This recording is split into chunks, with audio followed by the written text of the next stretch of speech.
49 ألف مهاجر مغربي مشاو لسبتة في 24 ساعة، والمازوت غادي ل 16 درهم.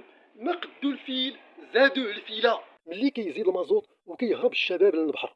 49 ألف مهاجر في 24 ساعة، وحوالي 60 ألف في 3 أو 4 أيام. شباب قاصرين وناس كيقلبوا على افق جديد دخلوا سبته بحرا وبرا. وفي نفس الوقت كاينه اخبار على زياده جديده مرتقبه في المازوت والبنزين، ما بين 2 حتى 3 دراهم في اللتر ديال الغازوال، وحوالي 2 دراهم ونص في البنزين، وممكن توصل الاثمنه لاكثر من 16 درهم اللتر. هاد الارقام كتزيد خوف المواطن من موجه غلاء جديده. يعني باختصار المازوت كيزيد، النقل كيغلى، والمعيشه كتصعب، والخدمه ناقصه، والشباب كيشوف البحر هو الحل.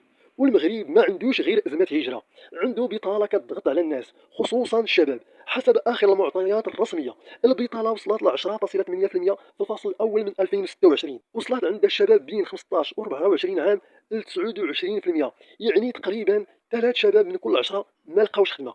أما الفقر فالارقام كتختلف حسب طريقه القياس، ولكن الواقع كيشوفوه بزاف ديال الاسر واضح: دخل محدود، غلاء متزايد، وفرص قليله، وفوارق كبيره بين المدن والقرى. واللي كيزيد الوضع تعقيد هو الاميه وضعف التعليم والتكوين، لان اللي ما عندوش تعليم قوي ولا مهاره مطلوبه كيلقى راسو داخل سوق شغل صعيب من الاصل. ومن بعد كيجي شي واحد كيقول لك الشباب ما باغيش يخدم. لا اسيدي، الشباب باغي يخدم، ولكن فين هي الخدمه؟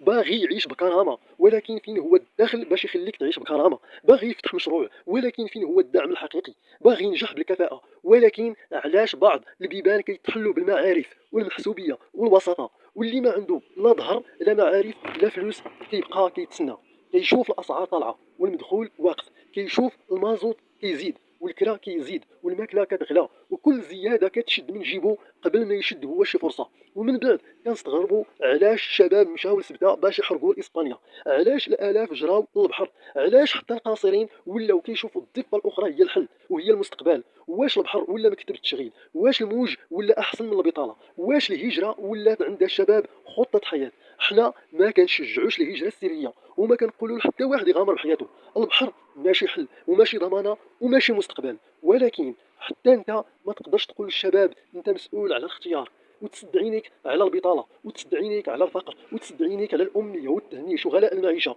وتسد عينيك على غياب الفرص. ماشي معقول تبقى تقول للشباب الصبر وهو كيشوف عام ورا عام كيدوز بلا خدمه، بلا استقرار وبلا امان. ماشي معقول تبني الحواجز في الحدود وتخلي الاسباب اللي كتدفع الهجره واقفه في بلايصها. حيط الحيط ما كيخلقش خدمه، والزوارق ما كتحلش ازمه البطاله، والخطاب ما كتعمرش الكرش، والشعارات ما كتخلصش الكرا. الا بغيتي الشباب يبقاو، اعطيهم سبب يبقاو عليه، اعطيهم تعليم زوين، اعطيهم تكوين حقيقي، اعطيهم خدمه بكرامه، حاربوا الفساد بلا انتقائيه، حاسبوا على المال العام، وخليوا ثروات البلاد تبان في المدرسه والسبيطار والخدمه وفي حياه المواطن. حيت ملي كيوصل الشاب لمرحله كيشوف فيها البحر اخف من البقاء، راه المشكل ما بقاش في الشاب وحده، راه هذه رساله خطيره. والمشكل ماشي غير في سبته، المشكل في واقع خلى بعض الناس يحسوا ان المستقبل كاين ورا البحر. المغرب ما محتاج مزيد من الوعود، محتاج خدمه، عداله وكرامه وفرص حقيقيه. وما قدوا الفيل زادوا الفيله.